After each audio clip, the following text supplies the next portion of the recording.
Hello everyone. I had an okay birthday until it came out to me. Had to explain to my brother what exactly happened to my dad. And right now I'm sorry that I'm sick. So if you hear me coughing, it's because I'm sick.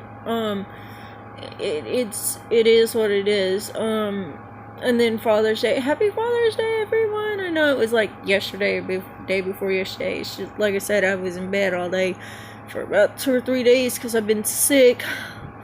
Not feeling great. I've had a hard time with all that. But I want to wish you a happy Father's Day. Yes, I had an okay birthday until I had to explain to my brother what happened with my dad. So let's go into in-depth details with this. So what happened with my dad, what he passed away, he was doing okay, and then he got worse. So what happened with him is he went to the hospital back around April of 2011. He stayed in the hospital from April 2011 until like May, and then they put him in rehab. He went to rehab from May until maybe June, and then he stayed in the hospital from June until July when he passed away. Okay, what happened in April is he went to the hospital because he was aspirating. Aspirating means that everything he ate went to his lungs. It didn't go down to his esophagus. And so they had to give him a feeding tube in his tummy. He refused to have that, and then my little brother told him, Glenn, you need to have one of those done. He said no.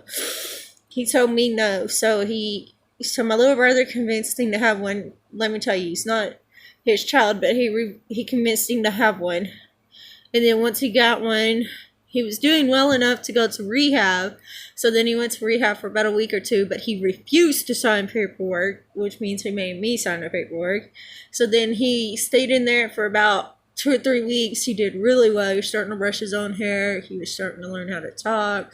He was starting to give himself a bath, which is all the things that he's never done, that he was never able to do before. And then I went and seen him one time, and he said that, he told me, that he couldn't breathe. And I was like, okay, can you wait until on a Monday? Because they're not open until Monday.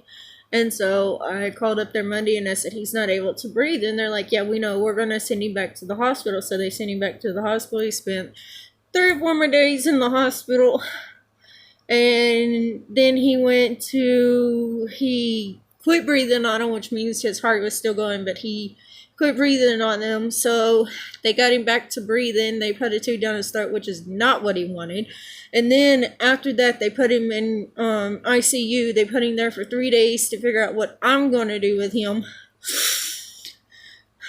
And then I had to figure it out. I couldn't figure out what I wanted to do with him. I asked him, do you want to go to the nursing home or do you want to go to hospice? Okay, hospice is a place to where is where a person is going to go. So they're going to be comfortable until they die or whatever.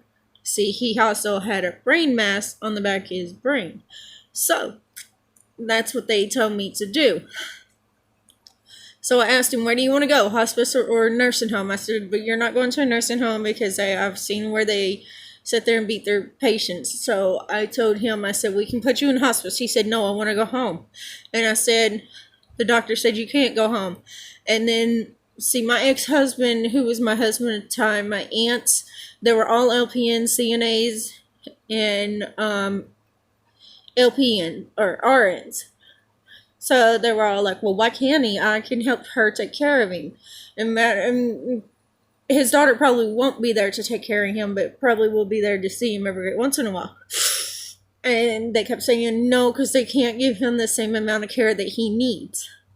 And they kept saying for about an hour and a half, we kept arguing about that. And so I just decided, Dad, where do you want to go? And he said, I want to go home. I was like, well, you can't go home.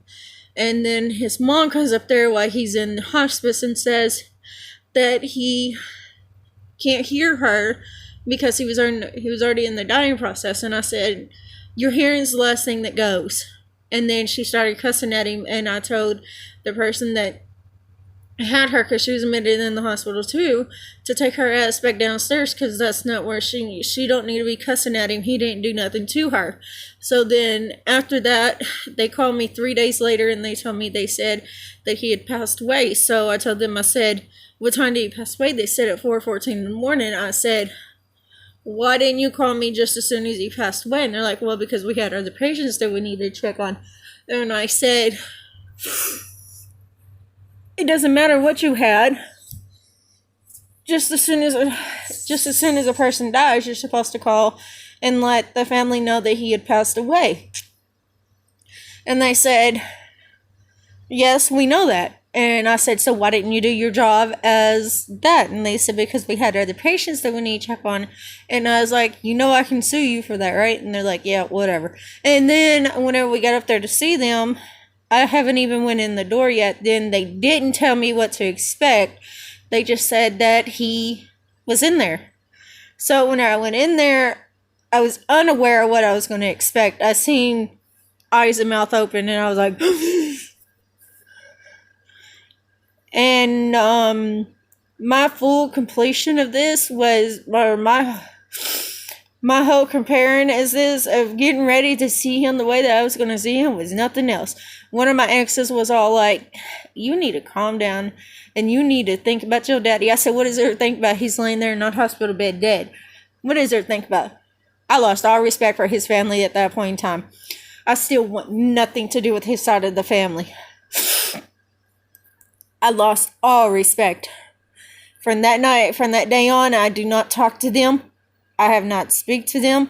Now, whenever I had my first son, they did come up and try to, they did come up and see me have my first son. But then after I had my first son, they decided they were going to call DHS on me repeatedly because they were saying that I was doing stupid shit to my kid. So then, when I had my second son, they had both of my kids taken away from me, and then now I cannot have any contact with neither one of my kids. And so it is what it is, but I am strong because of who I am. I am strong because of where I am. I am strong because of what I'm doing. I may be missing my kids, but right now it is what it is. But I lost all respect for that side of the family. My brother may have respect for that side, but I lost all respect.